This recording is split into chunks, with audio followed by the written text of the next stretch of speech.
Thank you for joining our second live stream for this week, all in conjunction with the Circular Economy Club's Circular Cities Week. My name is Mike Boyle, and we have another star-studded cast for today, and I'm really excited. Another great subject that we're covering here, all tied to the stakeholder economy. So let me go ahead and share with you information about our panel for today. We'll be starting with Rose Elliott, who is a B Corp Ambassador. She's based in Innsbruck, but you will be able to tell from her accent she's not from Austria. She'll go ahead and talk to us about B Corp, and this will be a great learning experience for me. Then we move on to Martin Stavenhagen, who has a non-Singaporean name, but he's based in Singapore. So we're continuing with the motif. Martin will be concentrating primarily on public policy, which is, of course, for us here in Europe, extremely important when we look at these funds that are to be handed out tied to our European Green New Deal. And then lastly, we have Bruce Davis, who is the co-founder of Abundance Investment, and he'll be talking about a lot of the great work that they're doing. It's clear for me that the live stream is only really interesting if we make it as interactive as possible. So my goal here is to try to get you to participate, because if you are able to go ahead and share some of your thoughts, I'm sure that you can clearly influence our conversations. And of course, this always makes it much easier or much more interesting for me, because one, I see a sign of life, and secondly, you're thinking about things that I could never think of. So that's great. That's great input. And I would say, without further ado, let's go ahead and move on to Alice. Greetings, Alice. Thank you very much for joining us today from Innsbruck. And the subject that we would like to cover, or at least one of the subjects that we'd like to cover, is tied to B Corp. But before I actually go down there, I'd like to go ahead and start with something I found in The Economist, I believe it was last week. Yeah. A statistic that I thought was quite interesting, where they claim that the wealthiest 1% own 56% of the stock market, which is an increase of about 10% over 1990, and 10% own 88% of the market. So my question to you is, how do we go ahead with this power base so huge? How can we move towards sustainability? Mm-hmm.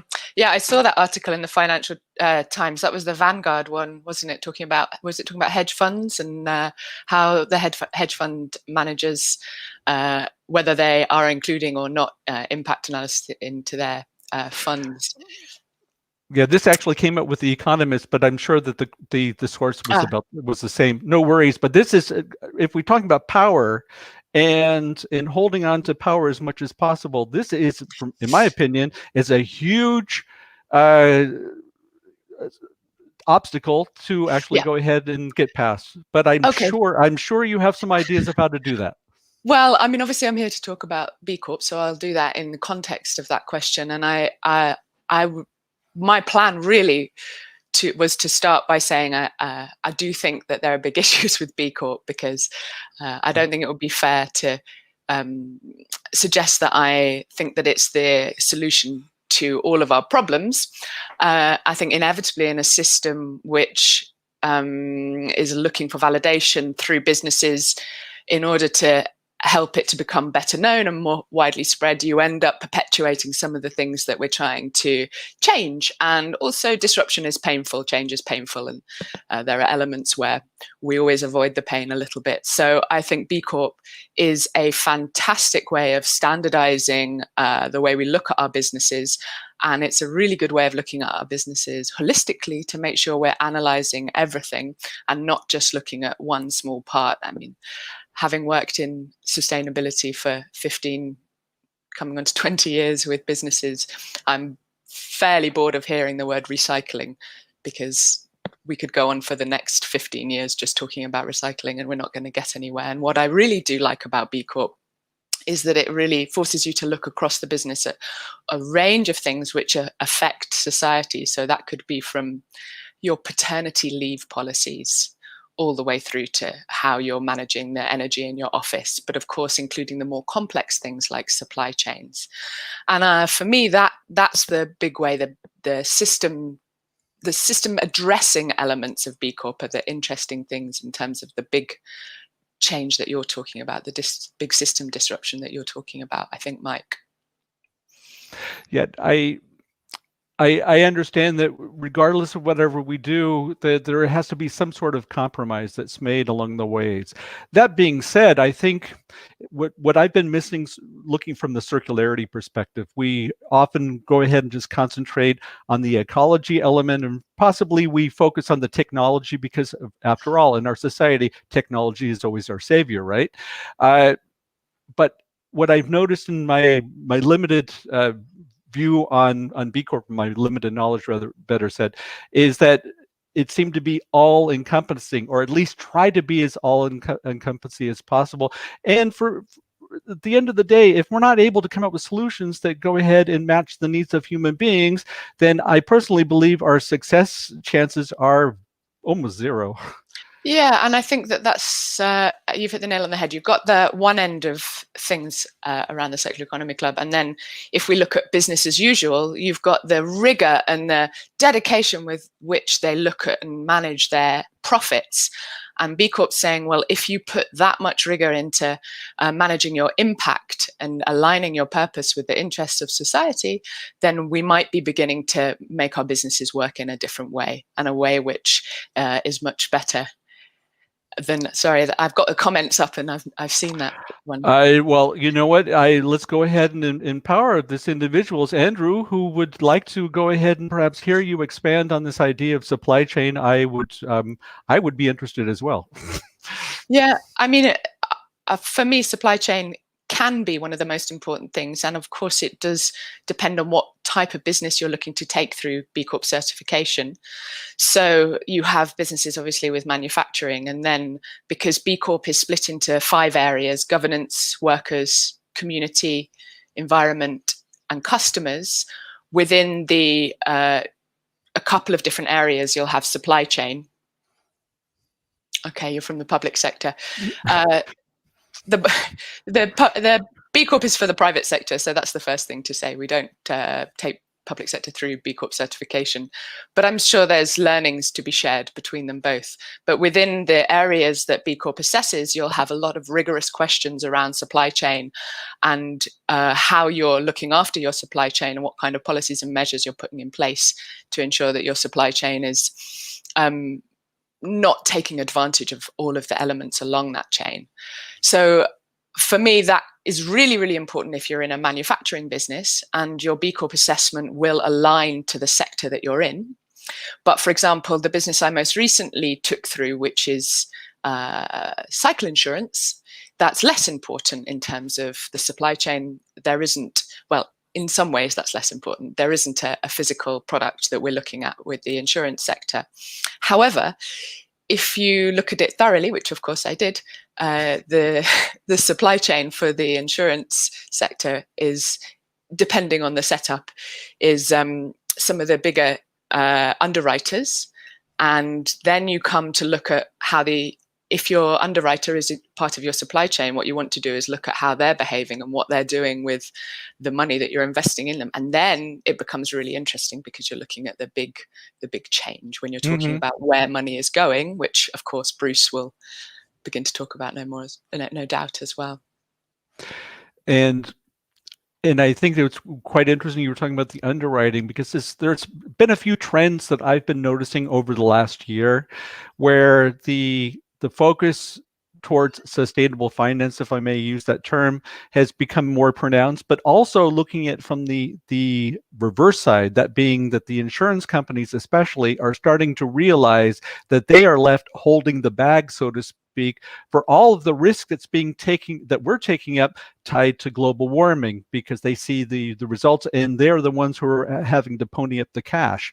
So yeah, I don't think the insurance, sorry to interrupt, I don't think they're only just realizing that, but they're maybe being forced to actually deal with it. I worked at WWF about 8-9 years ago when Royal Sun Alliance were partnering with them around the insurance product, due to the impact of weather at the time. So I do believe the insurance industry is beginning to, some are doing better than others. Allianz are doing a great job from what I've seen. Okay. That they're beginning to actually have to address these issues, yeah. Just as a disclaimer, they are not a sponsor of this live stream. Just want to make sure that's clear. But you received another question. You received another question, Alice, and this is coming from John Musings, and this is: how does B Corp differentiate between the other ESG certification processes?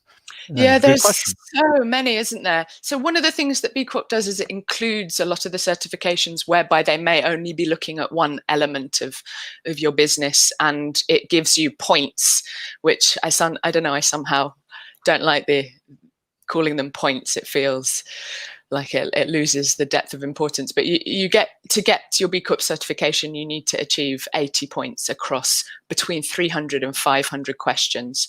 So one set of those will be around the governance that your business is undertaking, and that could be ISO 14001 or numerous other certifications.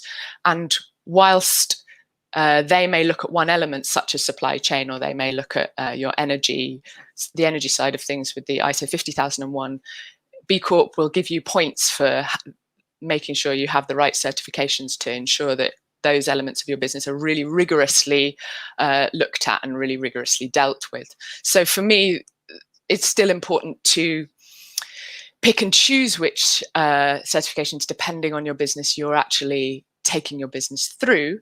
But B Corp is looking at the broader aspect of your business and whether all of the elements are taking into account their best practice and governance, and that you're managing and measuring all of those elements to the best of the business ability, and to make sure that the impact is as minimal as possible. No, and certainly we were talking about the objective of taking a holistic approach and ensuring that you that of what you're covering is as all-encompassing as possible. And that means that we, as I mentioned earlier, what we talked about earlier is that the idea that we do not exist in a perfect world. That being said, what I've noticed in my research, in comparison, if we're talking about the greatest among equals, so to speak, that B Corp has truly made an inroads with regards to specific multinationals, what I was able to pick up on. And it's almost like the chicken and the egg, so to speak, looking at it from a novice perspective, that you need to have the standard to go ahead and make a name from your entity. At the same time, you need to have the adoption of the standard to go ahead and lay credence to the actual standard. And so the real question is, how do you go ahead and manage that? And obviously, there's no way in the world you can go into detail to cover all the intricacies, but perhaps if you can allude to, in your opinion, a tipping point that might have taken place where you saw that, the B Corp standards really gaining sway because we see the companies are reacting to it.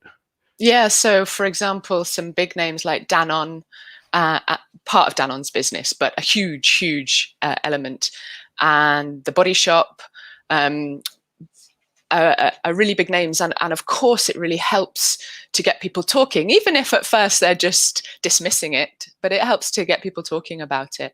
I think this crux point is interesting because I don't know why, but again, alluding to when I worked with WWF as a charity that works with corporates, we would often get bashed for getting too close to corporates. But there was an interesting play with Greenpeace as a charity, who would go ahead and obviously do a lot of direct action against businesses which would cause them issues, and then they would go to WWF and say, can you help us? So one of the things that I have noticed that is a precursor to some of the bigger businesses coming on board is that they're having issues with their reputation because of mistakes or bad choices that they've made, and that they've found that they really need to do something which proves that they're making changes within the business. And that has been something that has led to them looking at B Corp and coming on board. And then, as you said, it's the chicken and the egg, and getting more businesses to notice and think, so-and-so's doing it, so we need to begin to look at how we're working, and to do something where we're not just getting certified, but we're joining a community that builds trust around the way that we're behaving as well. And it certainly adds credence to the idea of having a third party being part of the validation part of what we're looking at, because it eliminates the bias, it eliminates the possible conflict of interest, and we are trying to take on a subject that's really big. Alice, maybe if I can go ahead and send you to our luxurious VIP room.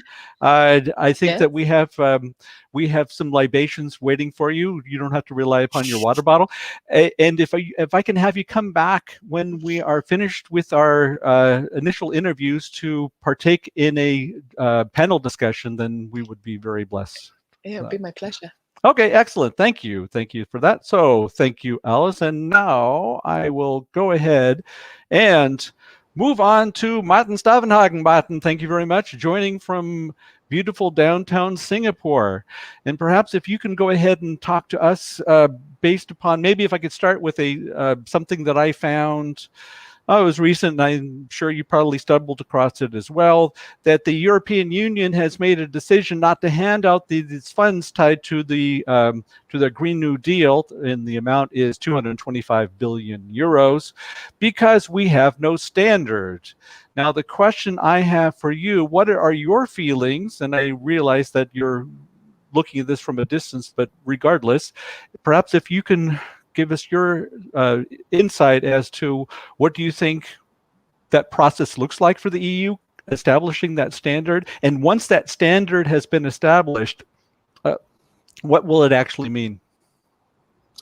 Well, interesting question. Thank you so much for having me and inviting me for this panel, and also thanks to the wonderful co-panelists as well. I've very thoroughly been enjoying the discussion so far.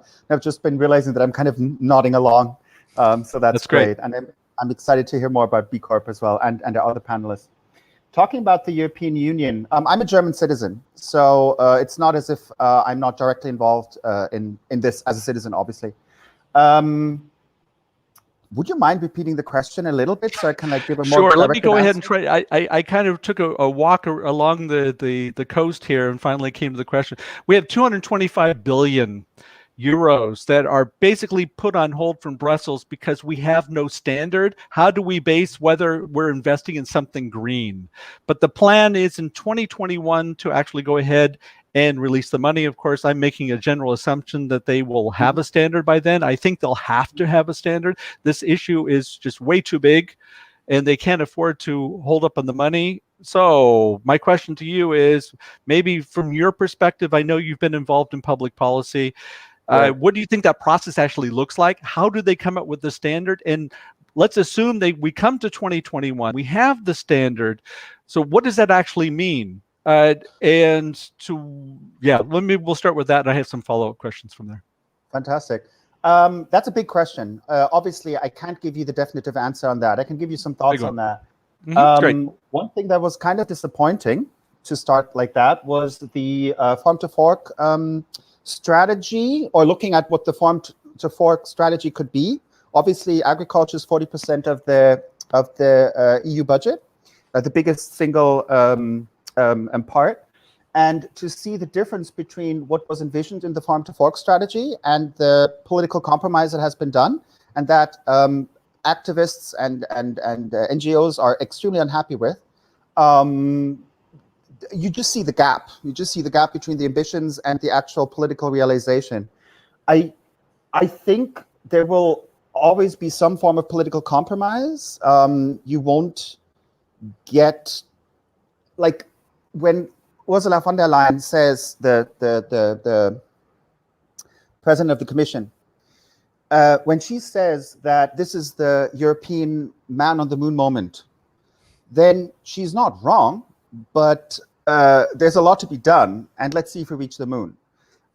We should, because I would argue that Europe becoming carbon net zero by 2050 or earlier is more important than going to the moon right now. But it remains to be seen what that means. Maybe one more thing about the standards. Obviously, you do not want to encourage greenwashing in any way, right? Also from a policy perspective. Now, what does that mean? I think B Corp does wonderful work on standards, and I'm really excited to learn more about that. There's also Future Fit Business, which is a different kind of business model, I believe. I've only gotten to know them recently. They are common license, so you can just use what they have, and they basically have a framework on comparing if your business adheres to the SDGs. From what I've seen, it looks very promising, but it's also work in development. There's Flourishing Business Canvas. There's so many things. I'm happy about the discussion being where it is. I do not yet know what the results are going to be, and we'll all do our very best to support this becoming as ambitious as many people want it to be. I think we have a precedence. And for me, the General Data Protection Regulation is a precedence. Right. Why? Because, well, first of all, it took a long time, which is maybe one of the concerns you might have as well, that we will perhaps not be able to hold to a 2021 deadline. That being one. Of course, you mentioned the compromises. That's clearly true.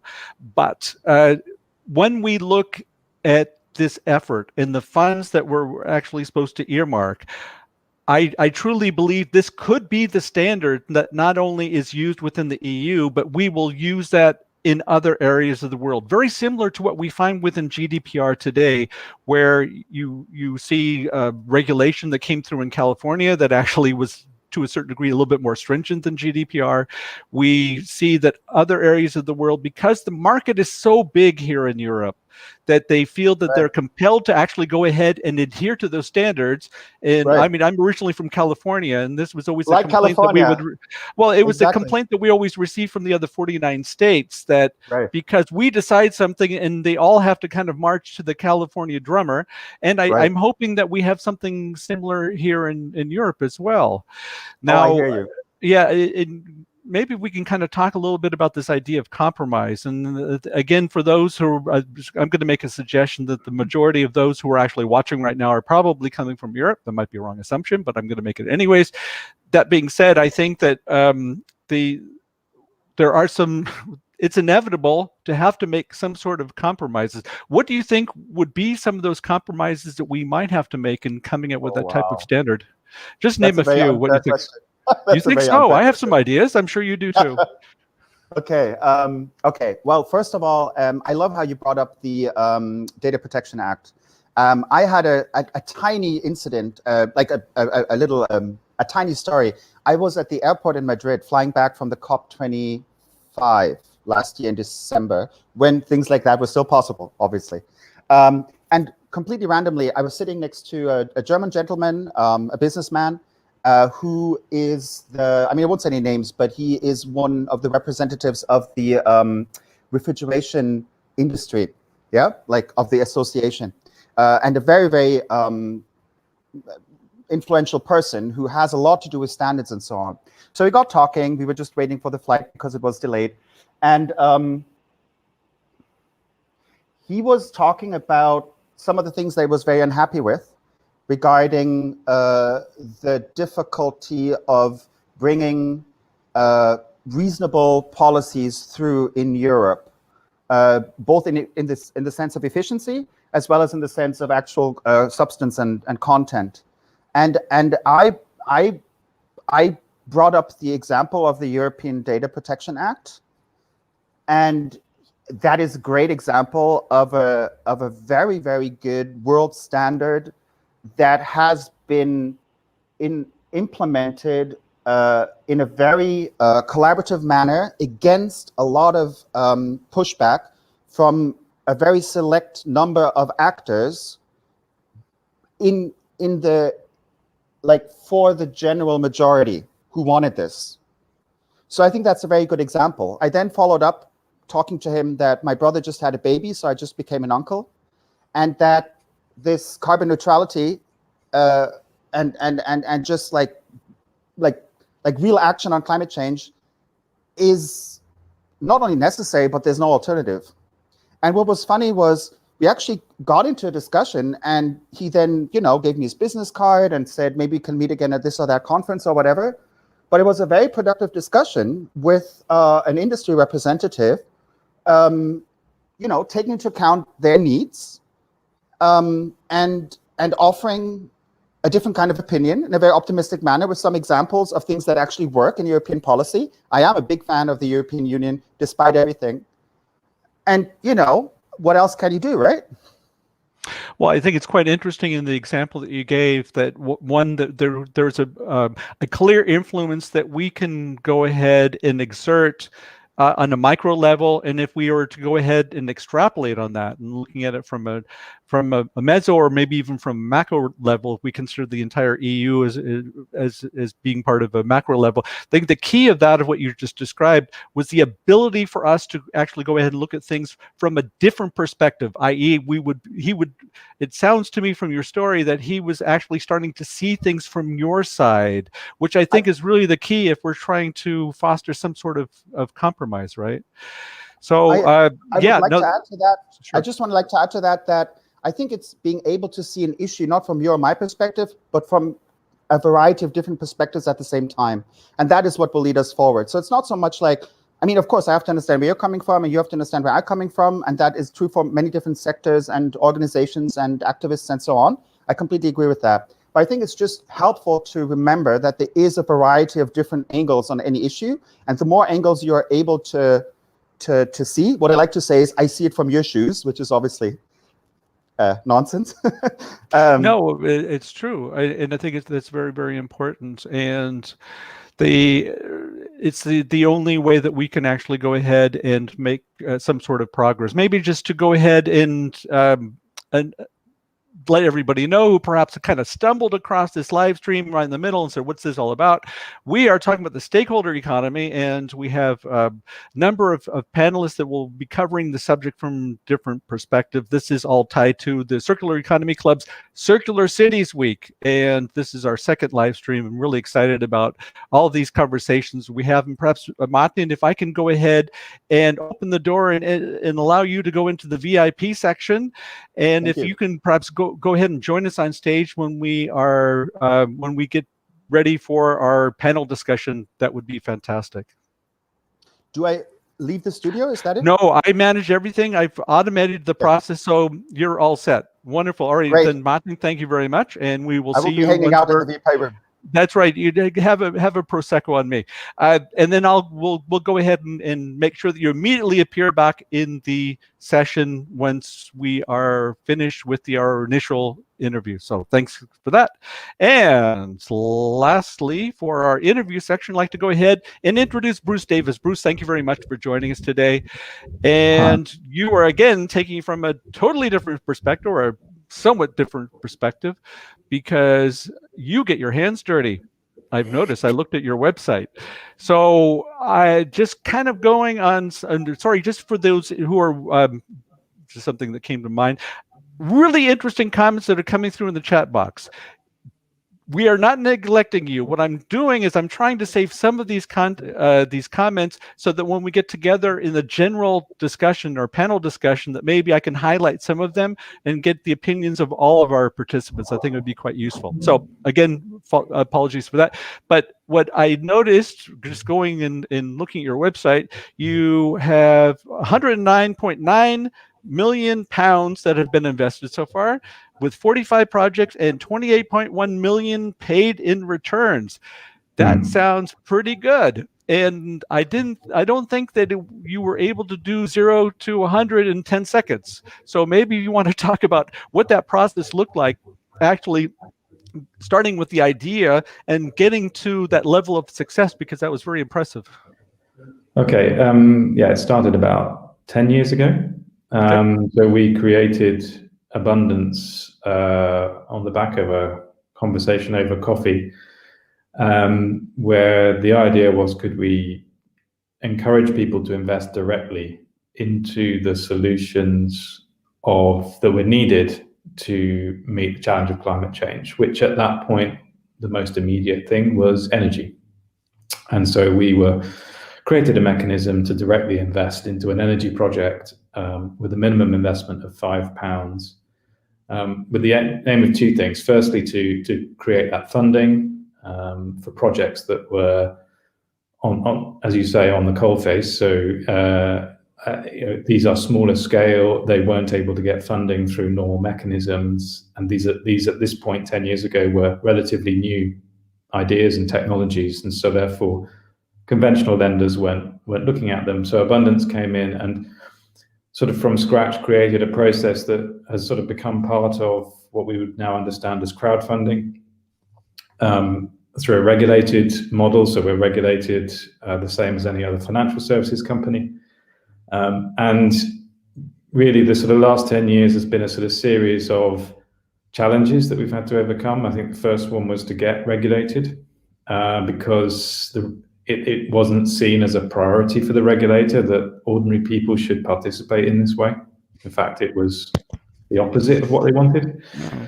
And then secondly, in the UK anyway, we've had a policy environment, just to pick up on the last conversation, which has been very much chopping and changing. So from an investment perspective, it's very hard because you get used to doing one thing and then you have to do something else.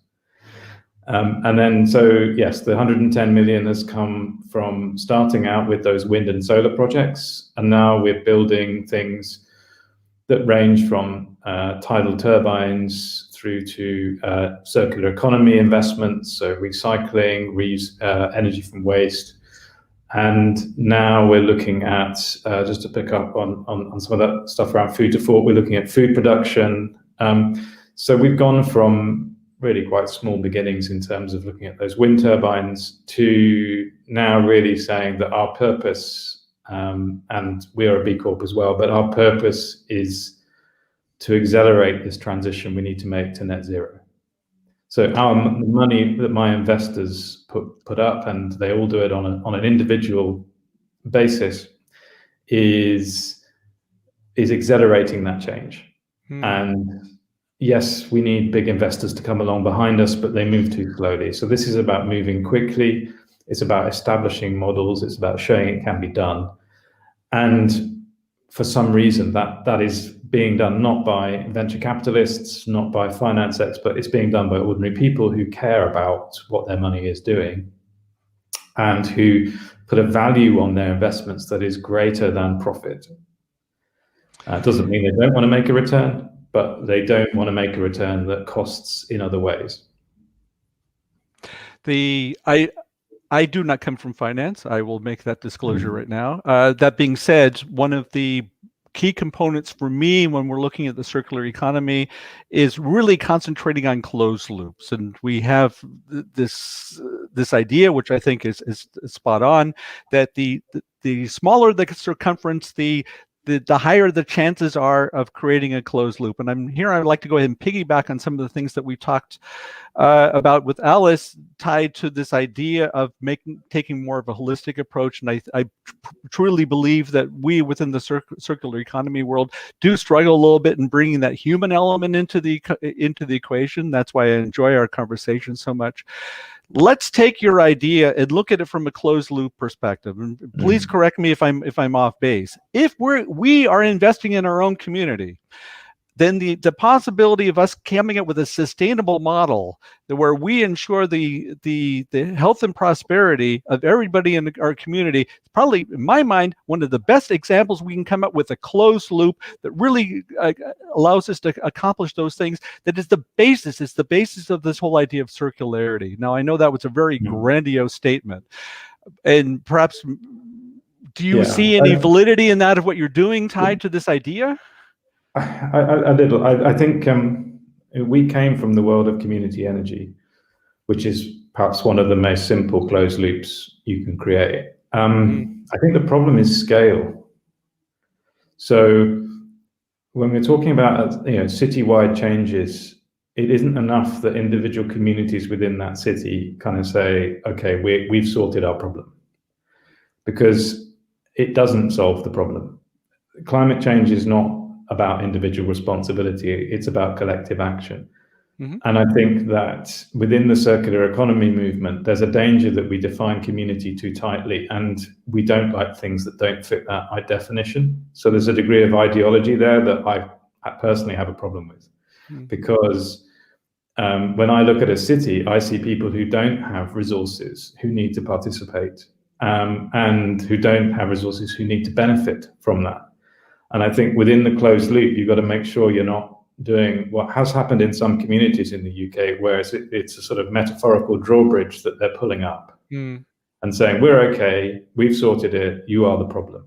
And I think that does not solve the climate emergency.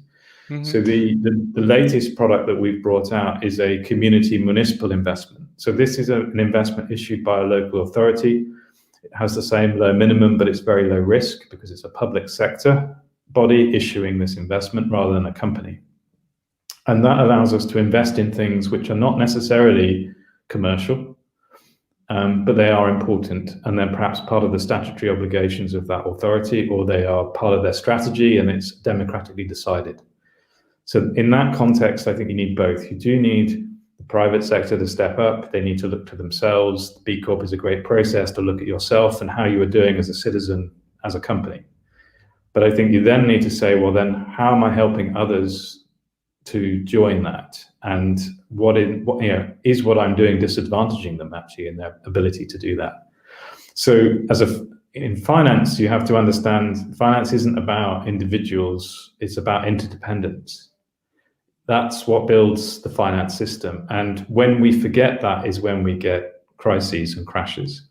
Okay, so I think we're at this interesting point where we're trying to reconnect communities through their money and reconnect their sense of social responsibility. Because at the moment, we still very much see climate change as an individual problem, actually. We talk about our carbon footprint, we download an app, and I think that COVID-19 has shown that in reality, we're much more interdependent on each other than we would like to admit. And climate change is COVID with bells on. So it is, and I'll give you an example. So if we go to 4 degrees, a discussion about the sustainability of the insurance industry is moot. The insurance industry won't exist.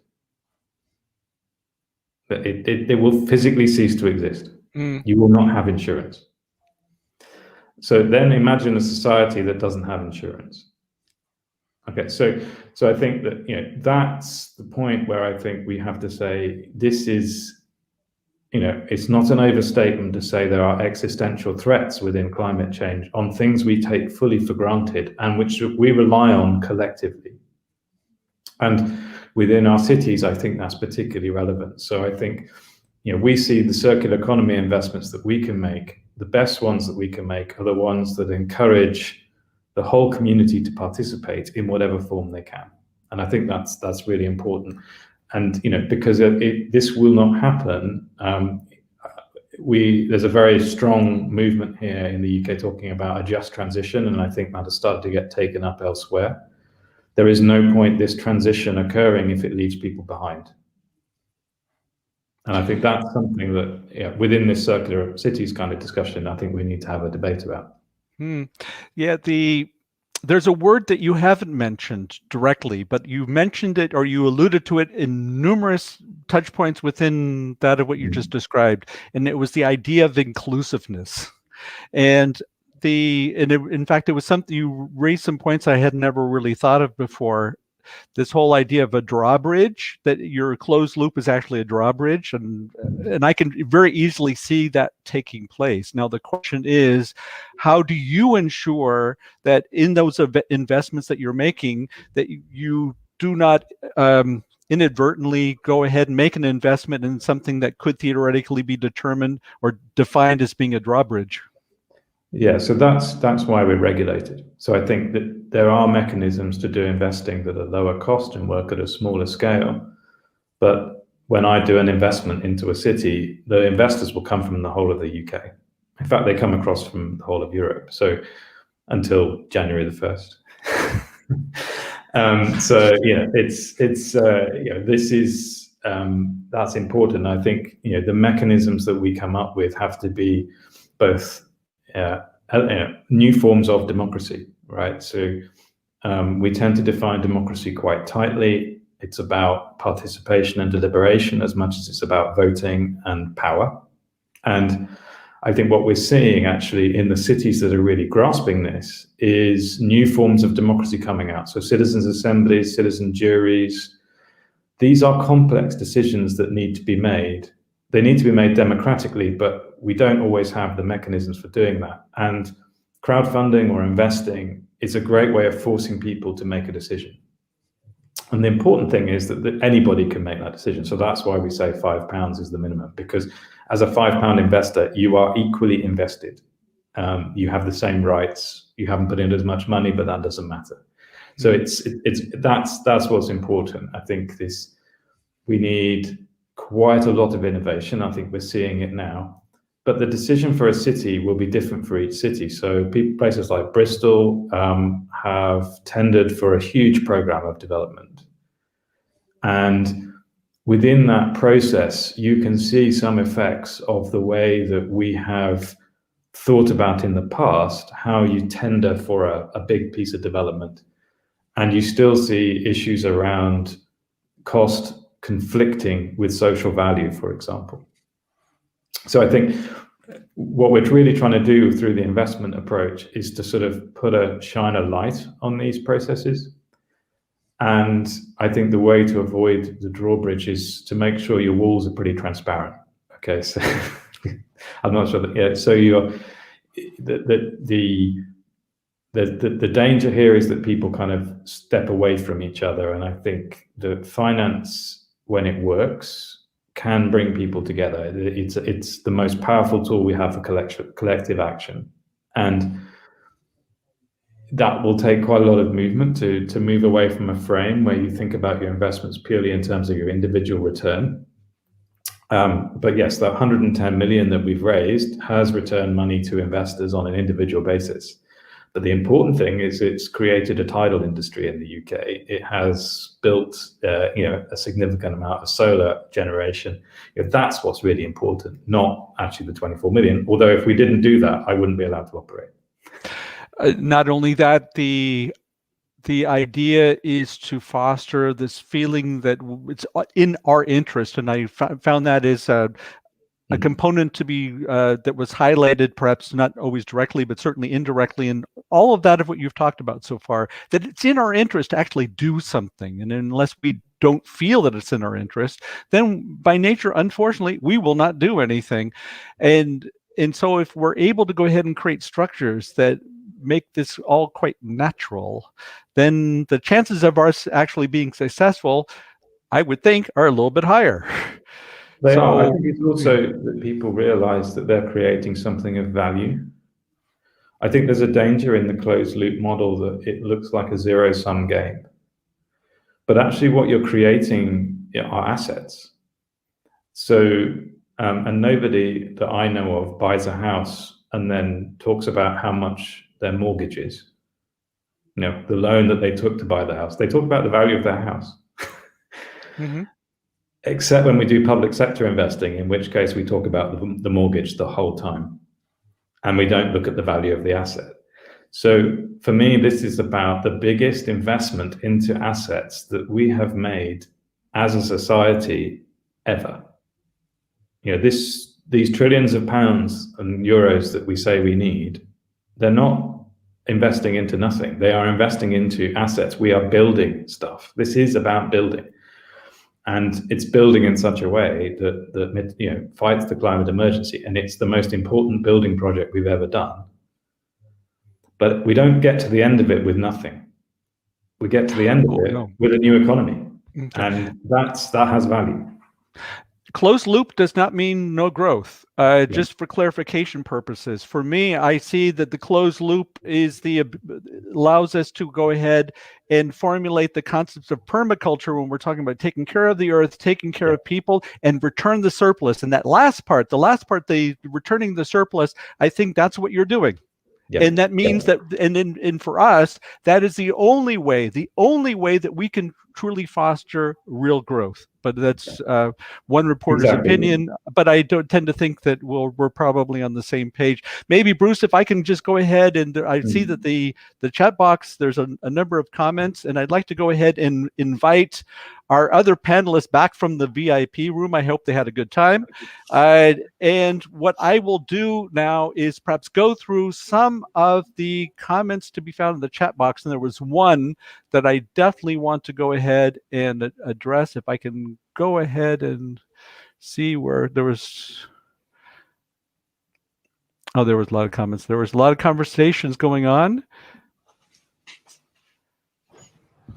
Okay, I can't find it on the fly, but maybe I'll go ahead and start the conversation.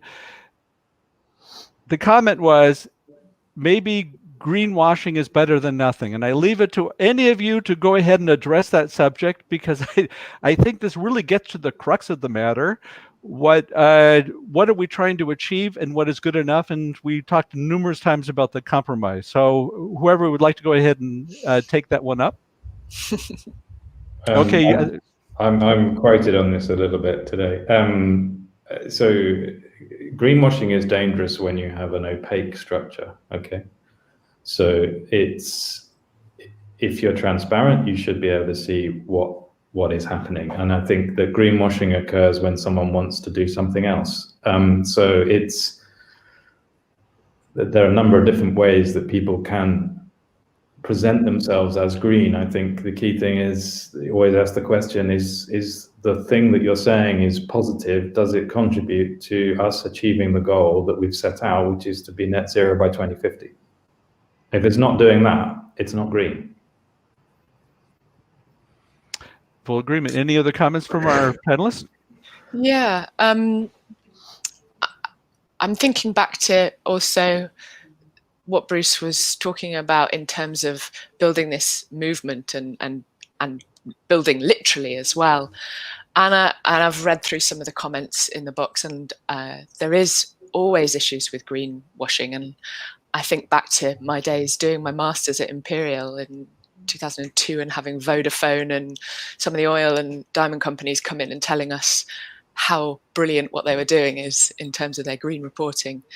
And I think that the strength of the B Corp movement, and they really do like to see themselves as a movement with a global campaign and over 2,000, I think it is, companies across globally, is that you begin to knock on doors, and you begin to make people notice you who maybe can begin to make those changes. And I think the noticing within government and then moving the power down to local government is really important as well.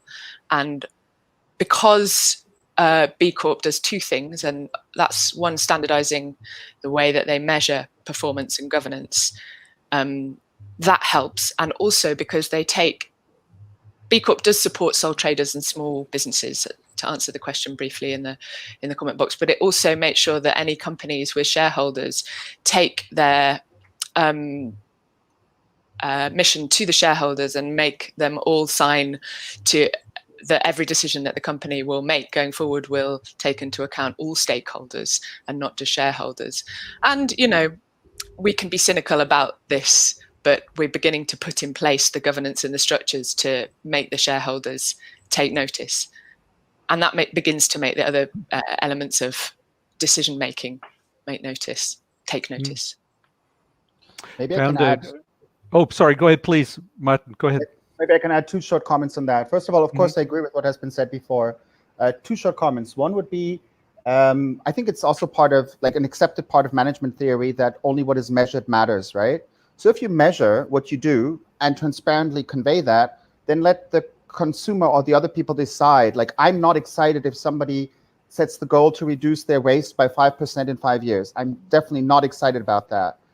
You could argue that's a real improvement. It's definitely far from what needs to be done.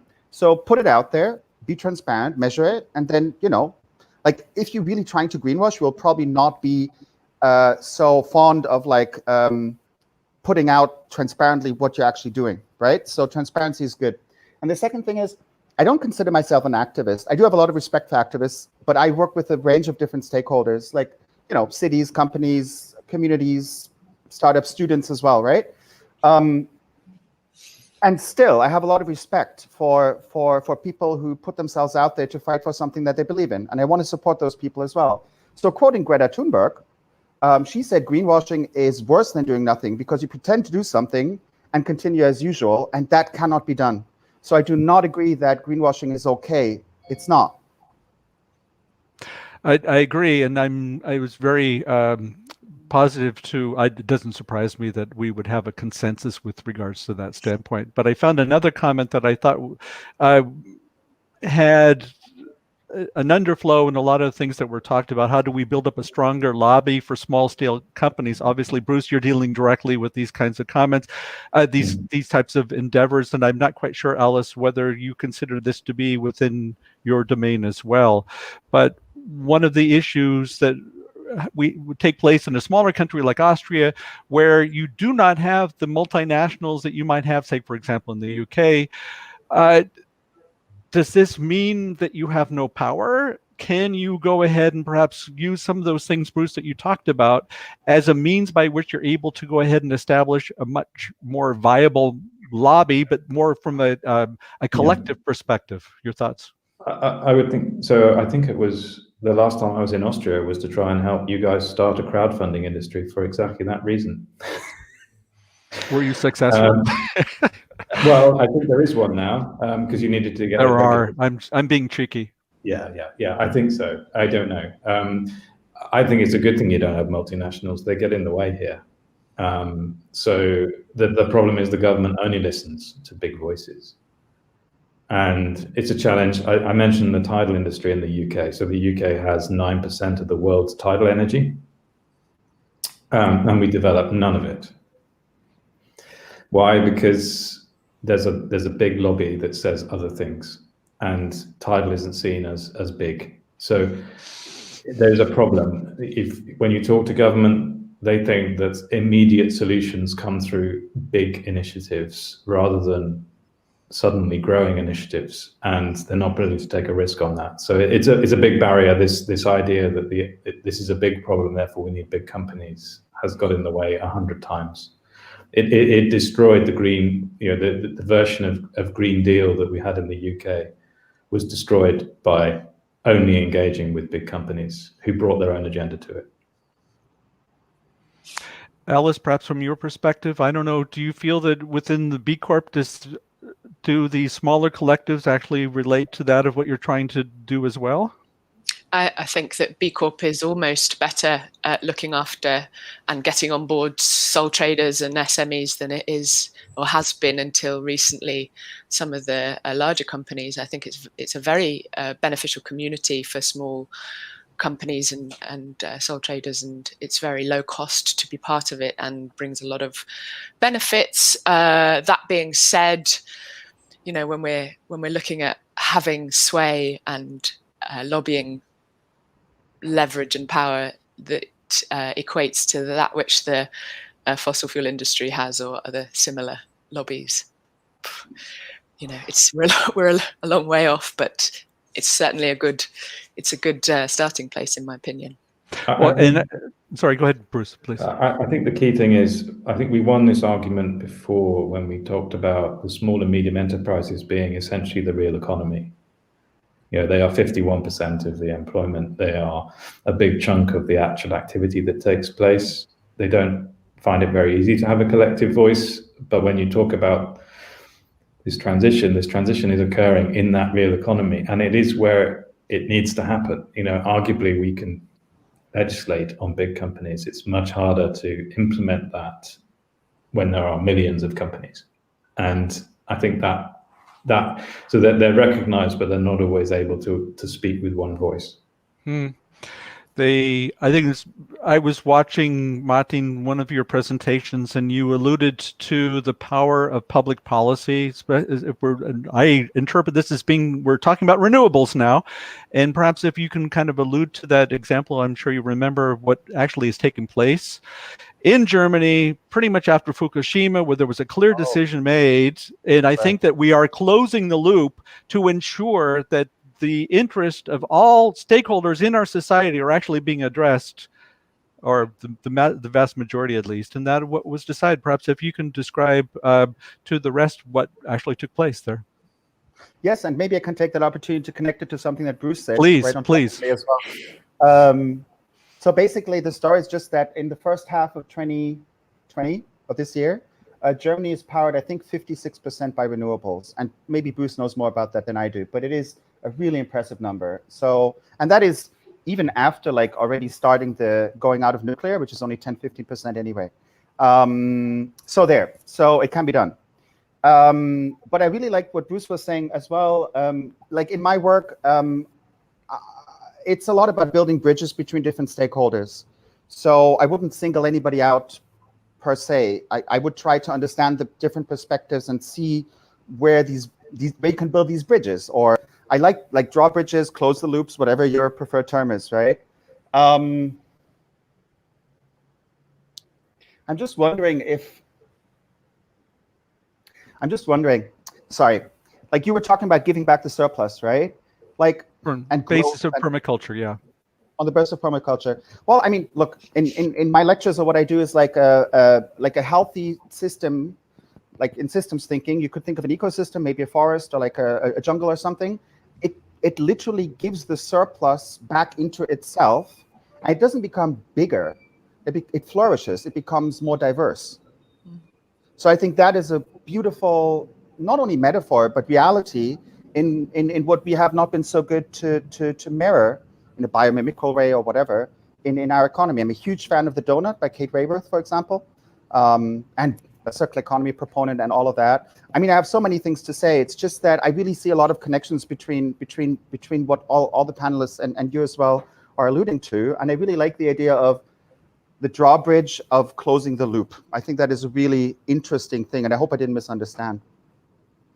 Well, the idea is to ensure that the solution is actually inclusive and that we're not using it as an excuse to go ahead and set up a country club to those individuals who can actually afford it. And that was my interpretation, Bruce, of what you were saying. But if we could just briefly stay on this concept of permaculture, I ran across a video recently from Clayton Christensen, who was the disruptive innovator, and it was actually taking place at the Drucker Forum here in Vienna, and he was talking about these models took place around 1980, where we came up with new valuations. And for him, it was the invention of the emphasis on IRR, internal rate of return, which meant that the idea was to go ahead and expedite our return as quickly as possible without actually thinking about returning the surplus. It's actually cashing in on what we have. And of course, now we've gone through roughly 40 years of this model, and we see that we have a number of individuals that are sitting on cash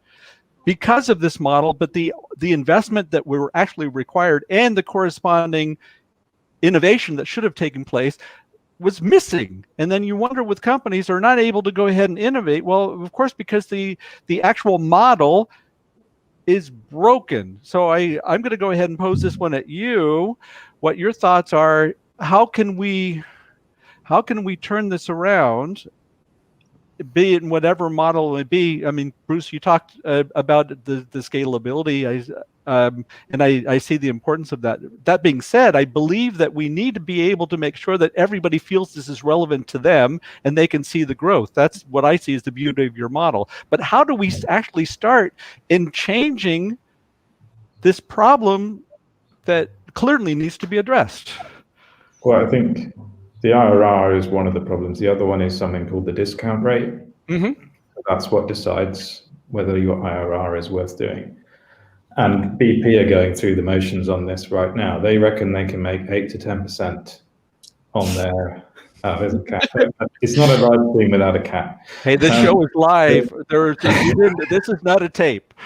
So the discount rate that they're claiming is around, I think, about 8 to 10%. That's just not credible in renewables. And they're not dealing with the same things. And one of the reasons for that is that renewables is lower risk. So they seem to think they can carry on acting like a high-risk oil company, making money from low-risk renewables, and something is going to break. But I think it's entirely around the expectations that investors have. So my investors have different expectations of return. And then you have to say return relative to what? And that's what IRR does. IRR is about choosing between different projects that on the face of it look the same, but they've got different cash flows.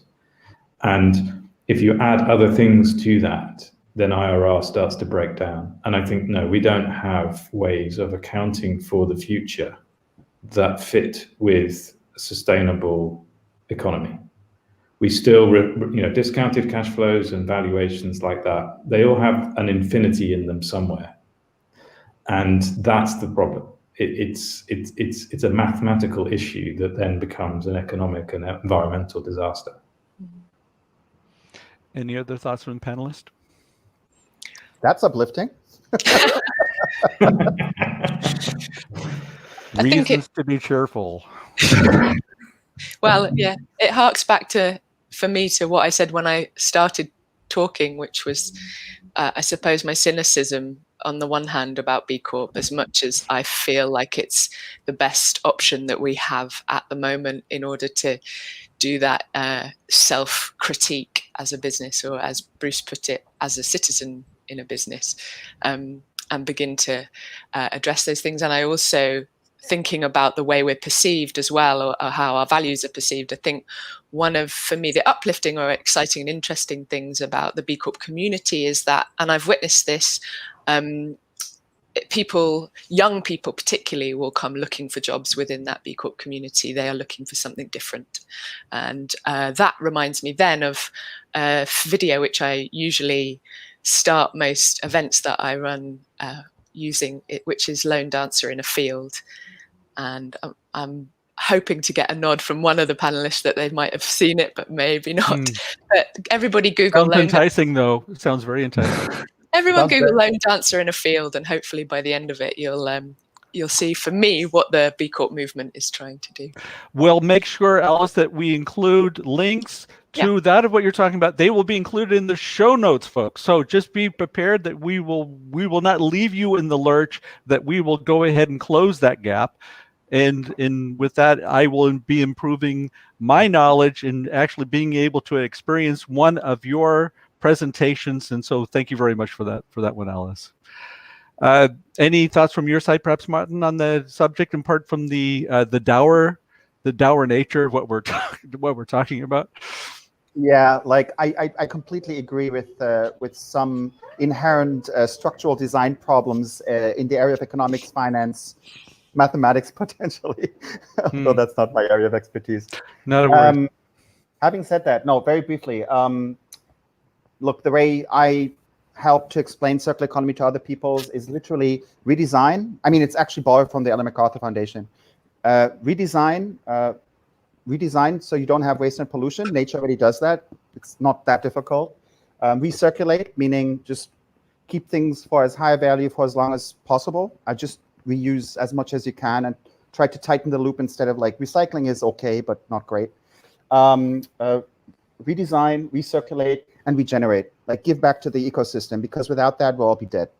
So like I see a lot of things happening in that area, and for my job and my career, but also this is more than a job for me, like for this purpose, that's a big word, but for this thing that I'm doing, I have to stay optimistic. I want to stay optimistic, and you can always focus on the great stuff that is happening, or you can focus on the stuff that doesn't work. But maybe you can, again, build a bridge, right? So that's, I think, what we're all trying to do. Well, being a Yankee Doodle, I'm always going to go ahead and say that the glass is half full, but that's by my nature. So I could only agree with you. We've reached pretty much the hour, so perhaps if I can give you all the opportunity of maybe coming up with some closing words. Addressing everybody, out of all of you out there, thank you very much for continuing the conversation in the chat box. I was briefly going through the commentary, and it's been very interesting. You've been talking to each other, which I think is great. So that means we've been able to go ahead and establish a watering hole here, which I think is always very good. I hope you're able to get some added value. I've clearly gotten some. Leave you, our panelists, maybe with some closing words, anything you'd like to go ahead and share with the audience. I'll just briefly say to all those listening in from Germany that there's a new B Lab Germany being set up at the moment now. There's a team out there. So if anybody specifically is based in Germany and wants help and information, they are there. And I would say be a lone dancer in a field.